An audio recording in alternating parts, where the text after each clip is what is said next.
une société qui n'a pas confiance dans sa justice criminelle, c'est une société, je pense, qui est malade en quelque part, et c'est ça qu'il faut corriger. Pour rétablir la confiance perdue envers le système judiciaire, l'ex-ministre de la Justice, Marc Bellemare, fait valoir son opinion dans plusieurs quotidiens ce samedi. L'avocat Bellemare croit qu'il faut absolument revoir et resserrer l'article 16 du Code criminel concernant la non-responsabilité criminelle d'un accusé pour troubles mentaux.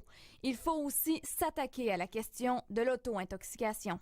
Je pense que fondamentalement, un accusé dans une cause criminelle ne devrait jamais pouvoir invoquer les conséquences de sa propre intoxication, qu'elle soit partielle ou totale, pour se disculper ou se libérer d'une accusation criminelle. Rappelons que Guy Turcotte a été diagnostiqué avec un trouble d'adaptation et avait l'essence altérée par l'absorption de méthanol lorsqu'il a poignardé à mort ses 2 enfants en février 2009.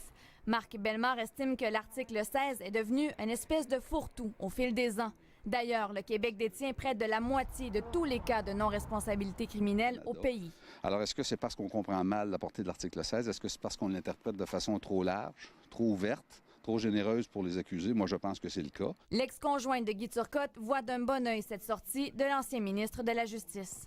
Ça m'appuie dans mes démarches. J'ai toujours dit que pour moi, le problème venait d'une brèche dans le système. De raffiner l'article 16 va faire en sorte qu'on va responsabiliser les gens dans les décisions qu'ils prennent. Le gouvernement fédéral amorcera une réflexion dans les prochaines semaines. Le sénateur Pierre-Hugues Boisvenu croit même pouvoir faire adopter un projet de loi modifiant l'article 16 avant l'automne. Le cas Turcotte est le cas qui nous fait dire que la notion de non criminellement responsable a étiré l'élastique à son maximum.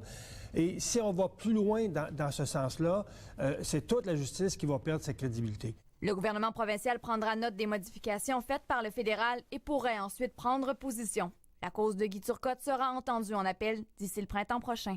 André Martin, TVA Nouvelles, Québec.